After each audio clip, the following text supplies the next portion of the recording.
Selamat berjumpa kembali adik-adik yang gemar baca fisika. Berjumpa kembali sama Made, belajar fisika mudah. Mudah-mudahan Pemade jumpa dalam keadaan sehat. Assalamualaikum warahmatullahi wabarakatuh. Salam sejahtera untuk kita semua. Swastiastu, Namo Buddhaya, Salam Kebajikan.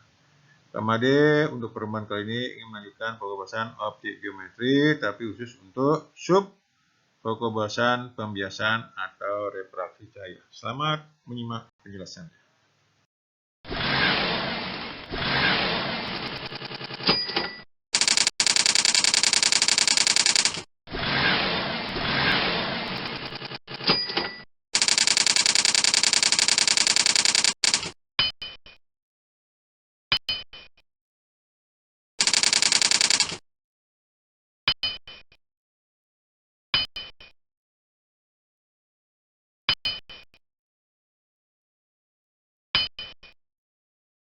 Kita lanjutkan pembelajaran kita mengenai pembiasan. Bisa lihat di gambar, cahaya datang dari udara masuk ke kaca. Itu akan terjadi pemantulan, ada pula pembiasan. Tapi untuk masalah ini khusus dibahas mengenai pembiasan, yaitu membeloknya arah cahaya karena melewati dua benda bening yang berbeda kerapatannya. Benda bening adalah benda yang tembus cahaya.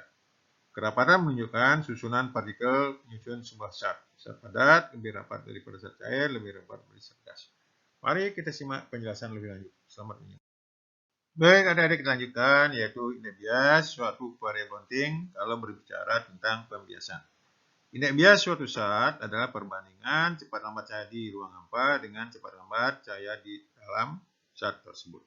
Dapat dituliskan bahwa N sama dengan C per Cn, di mana N itu indeks bias medium, C itu kecepatan cahaya di ruang hampa, ingat 3 kali 8 meter per sekon, Cn itulah kecepatan cahaya di medium tertentu. Nah, untuk menentukan indeks bias suatu zat bisa dilakukan percobaan seperti sebelah kanan.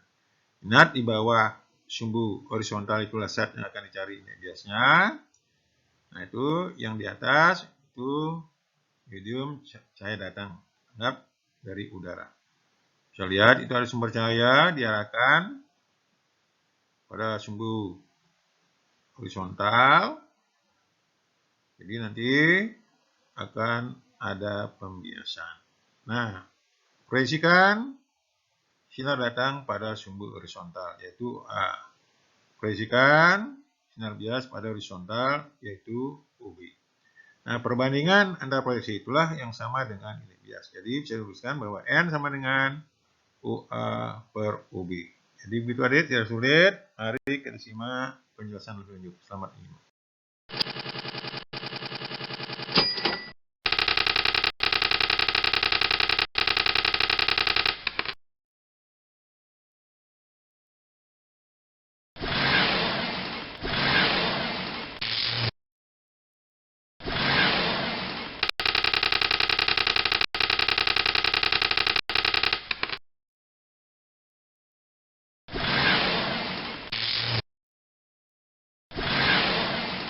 Mari adik lanjutkan hukum yang sangat penting dalam pembiasan yaitu hukum Fresnel. Bisa dilihat gambar di bawah yaitu cahaya datang dari udara masuk ke kaca di titik bagian atas, di titik bagian bawah, nanti cahaya datang dari kaca keluar ke udara. Jadi hukum pertama sinus tentang biasan yaitu sinar datang, sinar bias dan garis normal terletak pada satu bidang letak. Nah, lihat pada titik yang atas tadi, sinar datang dari zat kurang rapat menuju zat yang lebih rapat dibelokkan mendekati garis normal. Nah, sedangkan untuk titik yang bawah, cahaya datang dari kaca ke udara, sinar datang dari zat lebih rapat menuju zat yang kurang rapat dibelokkan menjauhi garis normal. Jadi begitu adik. Mari kita lanjutkan hukum kedua skenario. Selamat.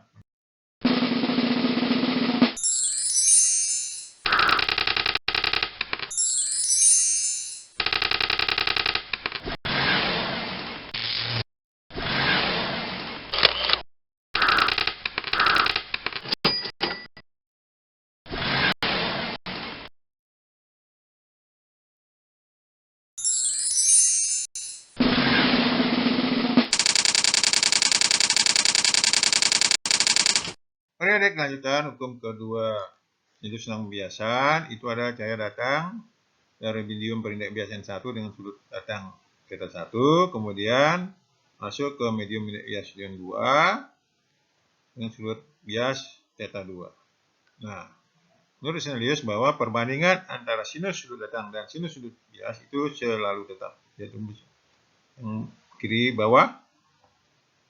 Secara bentuk lain bisa tuliskan bahwa N1 sin θ1 sama dengan N2 sin θ2, atau sin θ1 per sin θ2 sama dengan N2 per N1, sama dengan dituliskan dengan N21, yaitu indeks bias relatif medium 2 terhadap 1. Ingat bahwa N1 di sini adalah indeks bias dari mana cahaya itu datang, θ1 di sudut datang, itu dari sinar datang ke garis normal. N2 itu indeks bias sinar bias di mana cahaya dibiaskan, dan kedua adalah sudut bias dihitung dari garis normal ke sinar bias. Mari kita lihat materi berikutnya. Selamat menyimak.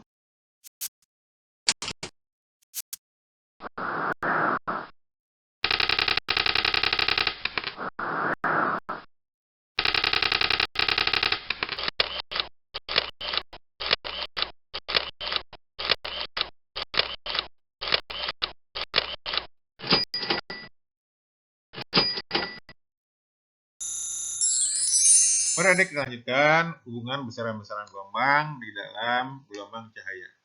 Ini cahaya datang dari medium berindeks bias N1, di mana kecepatan cahaya di sana adalah V1, frekuensinya F1, panjang gelombang 1, masuk ke medium 2, ini kecepatannya V2, frekuensinya F2, panjang gelombangnya lambda 2. Nah, dari definisi sebelumnya bahwa gelombang V sama dengan F kali lambda. Demikian pula pada definisi indeks bias, N sama dengan C per Cn.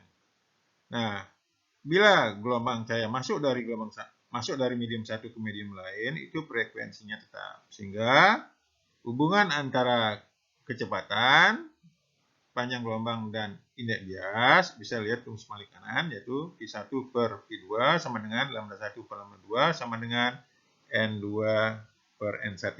Jadi itulah hubungan antara cepat lambat, panjang gelombang, dan indeks bias. Mari kita simak contoh berikutnya. Selamat menyimak. Mari adik lanjutkan untuk meningkatkan pemahaman dengan hukum Snellius.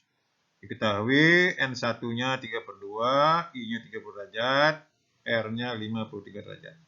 Nah, ditanyakan indeks bias medium X yaitu Nx.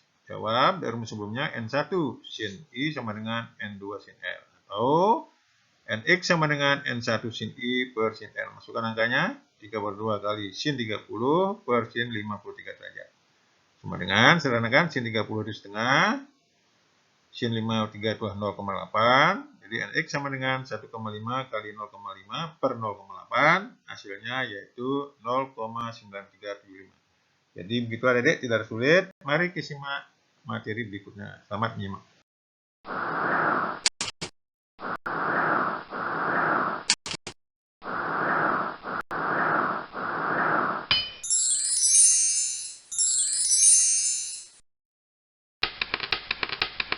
Mari adik lanjutkan bersama saya yang berhubungan dengan pembiasan. Mengapa dasar kolam tampak dangkal? Ini adalah dampak daripada pembiasan. Jadi bisa dilihat itu kolam dasarnya berada H dari permukaan. Itu ada koin pada dasarnya. Nah, bayangan koin itu ternyata tidak berada pada posisi sebenarnya. Dia terangkat berada hasil dari permukaan. Nah, sekarang bagaimana hubungan antara jarak sesungguhnya, bayangan, dan indeks bias letak bendanya? Lihat rumus yang paling bawah. Hsen per H sama dengan 1 per NA. Di mana Hsen ini adalah kedalaman bayangan dari permukaan. H itu kedalaman benda dari permukaan. NA itu indeks bias mutlak air, 1 itu indeks bias udara. Jadi begitu adik-adik, mari kita lihat contoh berikutnya. Selamat menyimak.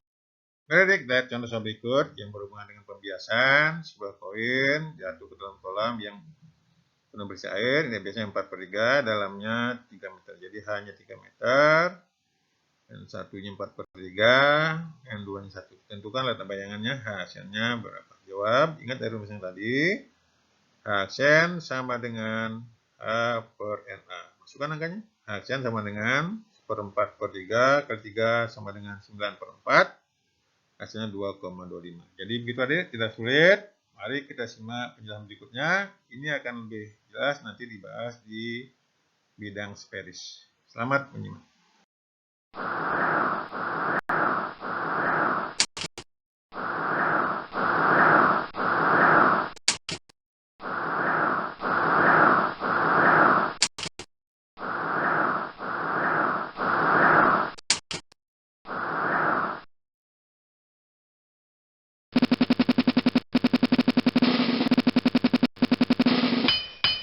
Mari adik lanjutkan, yaitu pemantulan sempurna. Bisa lihat dari gambar, itu ada sinar-sinar datang dari air ke udara dengan sudut yang berbeda-beda. Ini bari saya datang dari medium rapat ke kurang rapat. Ingat, kalau saya datang dari medium rapat ke kurang rapat, dia dibiaskan menjauhi garis normal. Nanti ada ketika sudut datangnya berubah, bisa ada sudut biasnya 90 derajat. Ingat, sin 90 itu 1. Nah, sudut ketika sudut biasnya 90 derajat, itulah yang disebut dengan sudut kritis. Lihat rumus yang bawah. Nanti untuk mencari sudut kritis, sin IK sama dengan N2 per N1. Di mana N2 itu lebih kecil daripada N1. Nah, bila nanti sudut datangnya lebih besar daripada sudut kritis, maka terjadilah apa yang disebut dengan pemantulan sempurna. Jadi syarat pemantulan sempurna, saya merambat dari medium rapat ke kurang rapat, kemudian sudut datang lebih besar daripada sudut kritis. Jadi begitu adik, tersulit. Mari kita simak contoh selanjutnya. Selamat menyimak. Mari kita simak soal berikut untuk meningkatkan pemahaman tentang sudut kritis. Seperti saya datang dari suatu medium ke udara. Jika sudut datang lebih besar dari 45 derajat, sinar akan terpantul sempurna. Bias medium ditanyakan berapa. Jadi diketahui IK-nya 45 derajat, N2-nya 1, ditanyakan N1-nya berapa. Ingat rumus yang tadi, sin IK sama dengan N2 per N1, sehingga N1 sama dengan N2 per sin IK. N1 sama dengan 1 per sin 45 derajat. Ingat, sin 45, 1 per setengah akar 2. Sederhanakan, kalikan akar 2 dibagi akar 2, hasilnya adalah akar 2. Jadi begitu adik yang bisa saya berikan tentang pembiasan. Jangan mencoba soal berikut untuk meningkatkan pemahaman. Jangan lupa komen dan subscribe. Sampai jumpa pada materi pembiasan sub yang lain. Sampai jumpa.